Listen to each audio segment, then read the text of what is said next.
right, it's Eric Bugenhagen, a.k.a. the Doc of Density, reporting in here. And first and foremost, guys, I just want to say the thick hat, the thick as frick headgear is freaking finally available. After many months of getting deep down and dirty in the laboratory of headgear, it's official, fellas. It's available at thickasfrick.com, okay? Let's talk about this right here. We got forced reps, the smartest technique by Wolf Coaching, okay? What do we think, fellas? Do forced reps have any merit in terms of freaking building muscle mass? I mean, well, we got the freaking study that says something, but do we need the studies, fellas? Okay, first and foremost, Wolf Coaching, I'm going to give him his flowers because out of all the science-based geeks, and I'm not going to call him a geek, I'm just being freaking, I'm being, blunt and freaking callous, you know what I'm saying? But I like him the most, mainly because he grew up watching Rick De La Stick Zercher deadlift, so he deserves his freaking flowers. Fellow winter sun enthusiast.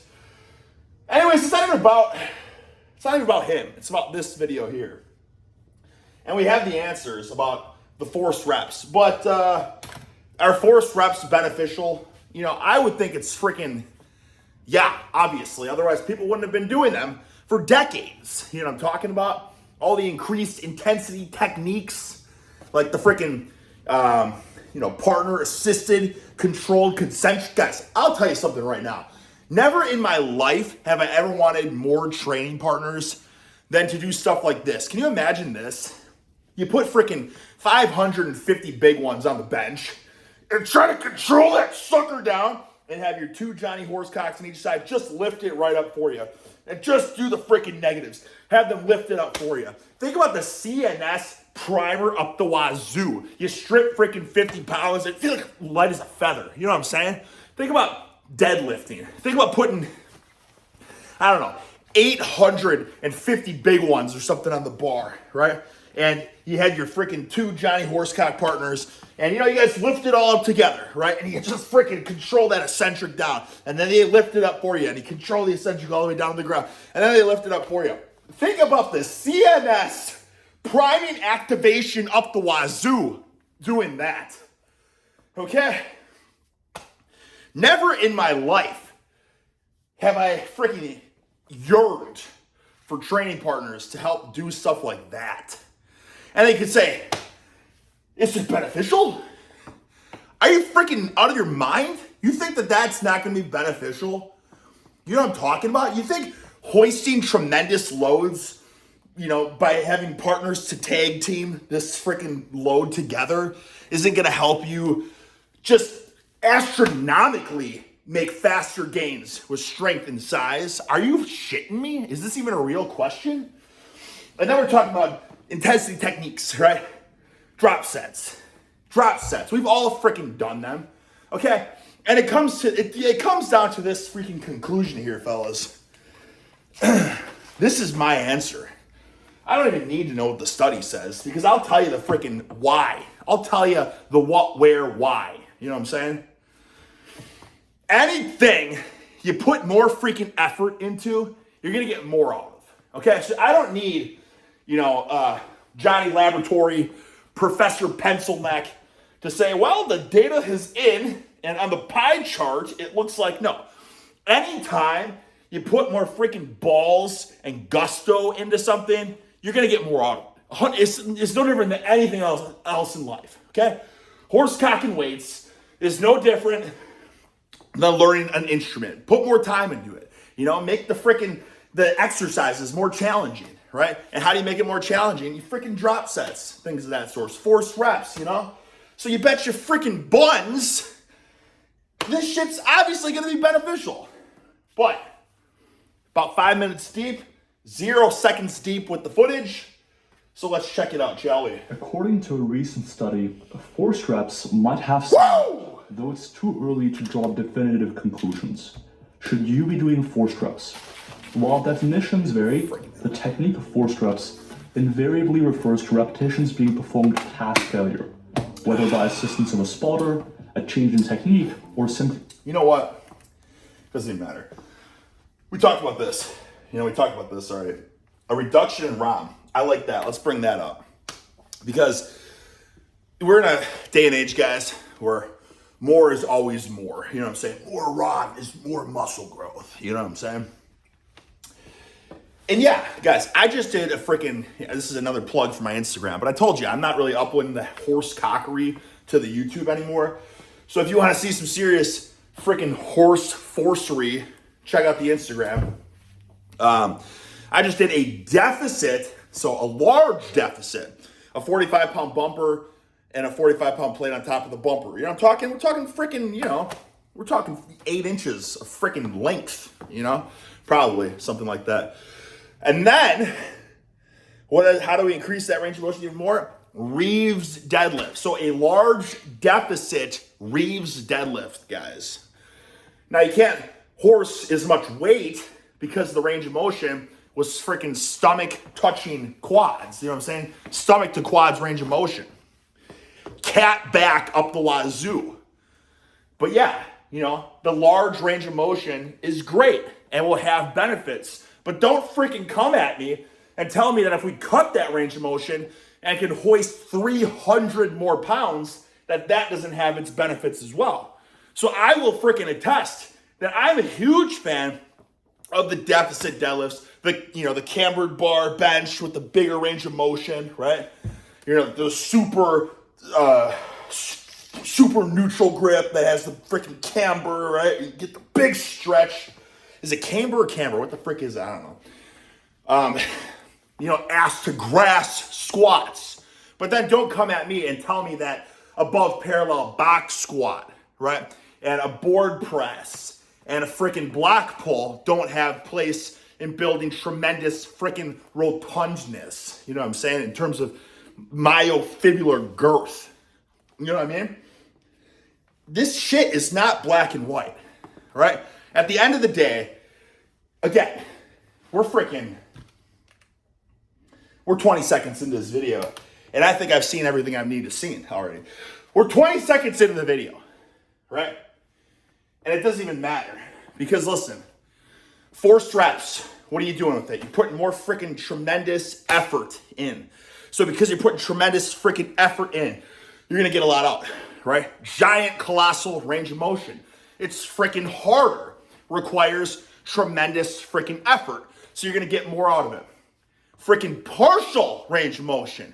You will not get more out of this if you don't put tremendous effort into it. But if you do the partial, you bet your ass, you better put a couple more freaking 100 pounds on there. And then what happens? Tremendous freaking effort happens. So therefore, because you're putting tremendous effort into it, what can we expect? Freaking results. Do you know what I'm saying? In terms of size and strength. Don't come at me and tell me that that's horse shit, right? Because I'm telling you the truth. A reduction in range of motion. Hui! Why would going past failure increase muscle growth? Woo! Well, the latest meta-analysis on how close to failure a set is taken and muscle growth has found more... Dude, what is this? Okay, I can tell you what we're looking at right now. Johnny Horsecock and Johnny Pencilneck. Do you understand what I'm saying? That's what we got. And we have the freaking Johnny Pencilnecks and the Johnny Horsecocks. And then what is going to happen? You're going to get evened out average results. You can't just go off of the study because you have one stellar superior Johnny Horsecock and one freaking just holy buckets, pitiful Johnny Pencilneck. Do you know what I'm saying? So the graphs, the pie charts, we don't give a rat's patoot, okay? Because when you look at this stuff, it comes down to the common sense. Did you try hard? Yes, sir. There you freaking go. Go home, you're done for the day, come back tomorrow, try freaking hard. And whether you want to do large freaking range of motion, small range of motion, standard sets, force reps, it's all freaking good at the end of the day. Just make sure you bring your nut sack when you show up tomorrow. You know what I'm saying? And that's what's going to freaking keep you climbing the ladder. Muscle growth as a set is taken for the failure. And the effect is large enough to care about. However... So the effect is large. And that's even taken into consideration Johnny Pencilneck, okay? You know what I'm saying? And yet even with, so it's a large enough effect. Pay close attention to this graph. What do you notice? That's right, it's missing a cell. What are we doing here? Voltage you produce is being reduced. Are you still with me? Hey. Okay, good. Drop sets could be seen as a form of force reps. A meta-analysis by Coleman and colleagues found similar muscle growth when comparing straight sets with traditional rest intervals to drop sets. Does that mean one long... Brother, let's get to the freaking conclusion, my goodness. What are we talking about here? Summary. Actually... Frick! All this in one pack. Propel. Who the hell is still drinking Propel? My goodness. I remember when that came out. High school wrestling. It's like, hey, you got, you know what I mean? Like, no longer of the days of drinking water. No longer the days of drinking. We got freaking Propel now. You know what I'm saying? I don't even know. It was just water, wasn't it? Water with 1 milligram of potassium. Okay. Summary. Training closer to failure results in greater hypertrophy. Holy buckets! So that means not stopping shy of a 4 reps in reserve of your set. I thought I had to leave reps in the tank. So if I try harder, I see greater results. Evidence from some techniques support the use of forced reps. Holy buckets. So if I extend my sets, which means greater effort, I get more out of it. If I try harder and put more freaking gusto into that set, I see greater results. But what about 3 reps in reserve? More evidence is needed. That's horse crap, brother. We got decades of thick, rotund horse cocks pushing their bodies, their minds, and their souls to the absolute freaking limits. It's no mystery, you know? Holy buckets, what is this? Oh yeah, lengthened partials, even in my dreams. What are we talking about here? Let's see what he has to say. A workout with just lengthened partials is just lame. Make it through one video without you saying the word lengthened. You thought wrong. It's not a phase. Lengthened partials all my life. All that to say, the fact that participants... Hey, you know what? Kudos to him for freaking pushing those lengthened partials, because I think it goes hand in hand with what I was saying for the most part. I say this every freaking video, but I'll say it again. Remember the days when people on the freaking comments, if you were benching and you didn't go, if you were only benching here to here, and you weren't going like this, they would say 0 reps were done that day, and you aren't going to achieve anything because you haven't locked it out, and it's not about the freaking, none of this matters, it's about the squeeze at the top. Remember those days? How things have been freaking turned topsy-turvy 180 degrees. Now we have come to the point where even the freaking scientists have the freaking data to prove that this is in fact superior, okay? But what can we make out of this? Well, I think we can make it out of this is that you have every freaking Johnny Pencilneck novice lifter has access to the keyboard. And once they learn one thing, then it's like, holy buckets, this is gospel. You know what I'm saying?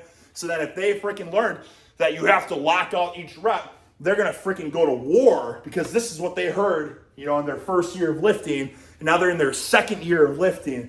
So they're going to defend that shit to the death. You know what I'm saying?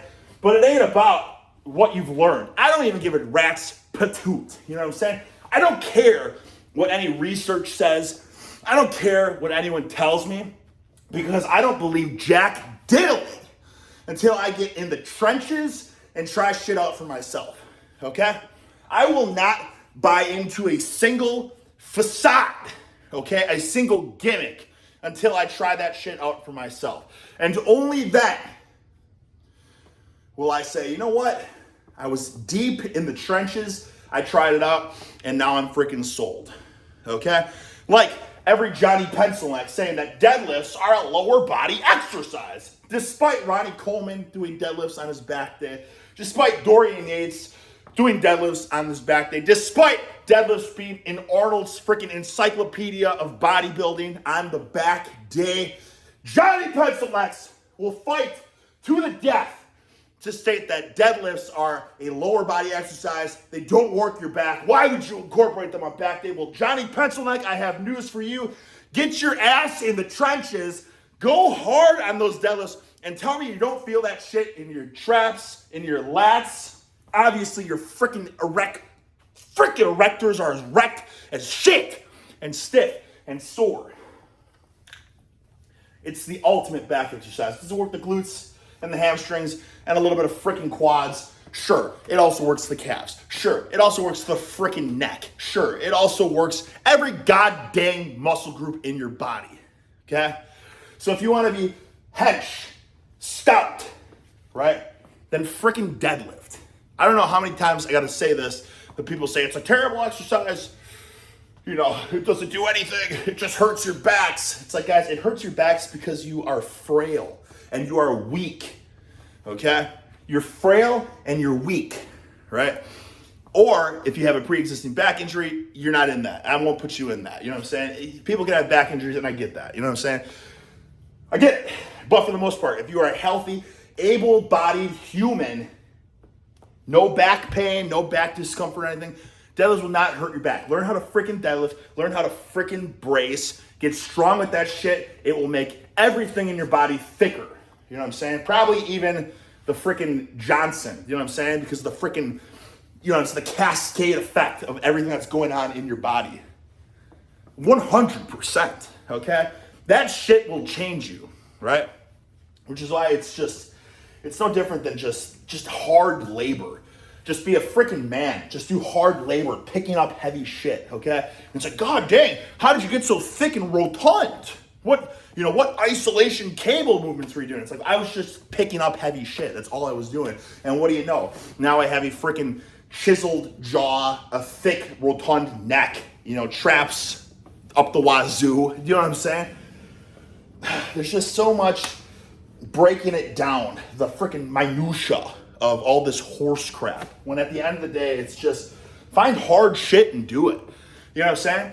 It's like the meme of like the guy freaking picking up the Atlas stone, and then the Johnny Pencilneck saying, hey, what muscle group does that work? It's like, son, let me tell you, we're not trying to always isolate muscle groups. At the end of the day, you want to really get freaking just stout as shit, then just find something hard like picking a sandbag up. You know what I mean? Just pick a sandbag up and press that shit. You'll get girth. You know what I mean? I feel like so many times we got the freaking elementary school students trying to major in the minors when it's like, son, just learn how to brace and learn how to pick up heavy shit and learn how to freaking summon gusto and cojones and do that, and you will get thick, okay? You'll get thick. Maybe you're not going to develop these synthol muscle bellies. That is just an unrealistic expectation, right? But I want to look like Johnny Bodybuilder with synthol muscle bellies. It's like that's a fantasy. You know what I'm saying? You want to look like them, that's what you have to do. But for freaking 99 out of 100 people, right? What you got to learn how to do is just summon freaking intensity and gusto and push your body, beyond that point of freaking failure, like we're talking here. If you have a training partner, utilize him or her. Utilize them. You know what I'm saying? Say, hey, whether I'm gonna get to X amount of reps, help me get that additional rep. Or hey, let's freaking prime up this CNS up the wazoo before I hit a PR. So help me get this shit up. I will control it down, help me get it up. Or say you're on the freaking leg press or something.